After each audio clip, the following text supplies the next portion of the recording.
Querido Javerot, querido Javerim, estamos a punto de empezar el año 5768, pero además de comenzar el año de Rosh Hashanah, es también un año especial en nuestro calendario que tiene consecuencias económicas y políticas internas de nuestro pueblo, porque es el séptimo año, es el año de Shemitah.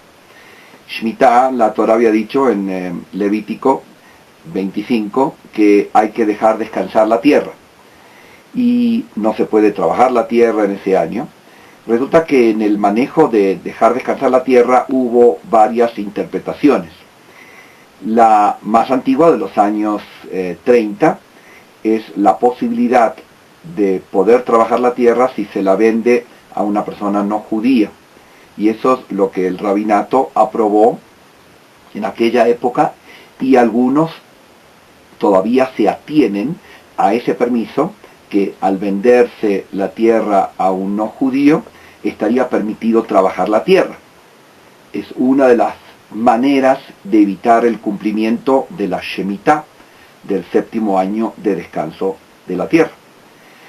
La segunda manera es con hidropónicos, sembrando de alguna manera, en vez de sembrar en la tierra, sembrar en hidropónicos, y de esa manera reemplazar los cultivos, y muchos kibutzim o granjeros utilizan esa técnica. La tercera es muy interesante, que un grupo bastante numeroso de personas muy apegadas al cumplimiento de la Torah realmente no trabajan la tierra y la dejan descansar totalmente y no buscan ninguna adaptación.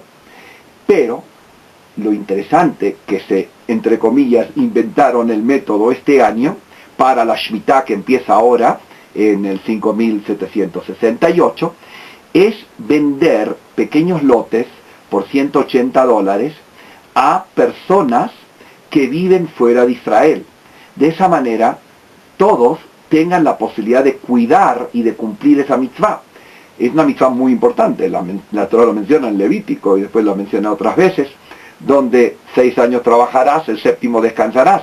Y resulta que si una persona no vive en Israel o no tiene tierra en Israel, no tiene la posibilidad de cumplirla. Entonces están vendiendo pequeños lotecitos por $180 y miles de personas, especialmente en los Estados Unidos, del grupo religioso de Estados Unidos, está comprando ese lote para poder cumplir esa mitzvah.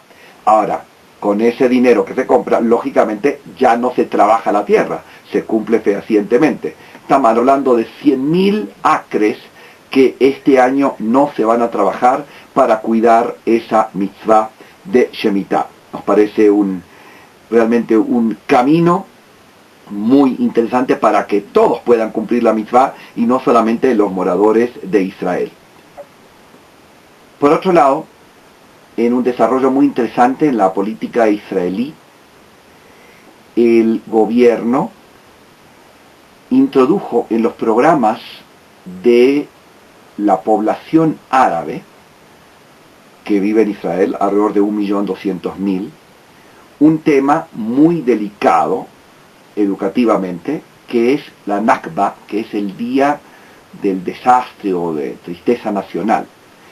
Porque para nosotros, cuando las Naciones Unidas aprobaron los 2 estados, el año 47 era un día de alegría, pero para la población árabe eso era un día de tristeza porque se les acabó sus aspiraciones nacionales.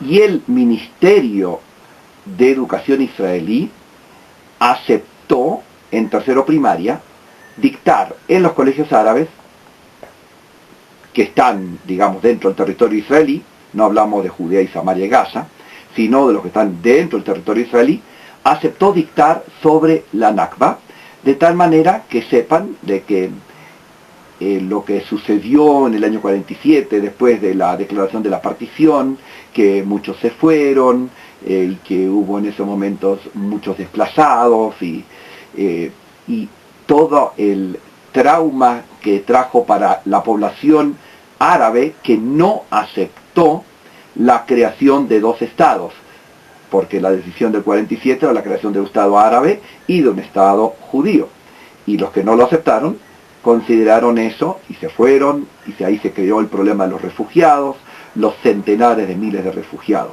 Y eso se va a quedar de alguna manera en la programación educativa de tercero primaria en los colegios árabes. Frente a esa decisión del Ministerio de Educación, hubo reacciones de derecha y de izquierda. Los de derecha que protestaron por qué aceptar esa realidad de un día de duelo nacional, entre comillas, para los árabes, residentes en Israel, que son ciudadanos de Israel, y reacciones de la izquierda, de que no se menciona todo el tema desde el punto de vista árabe.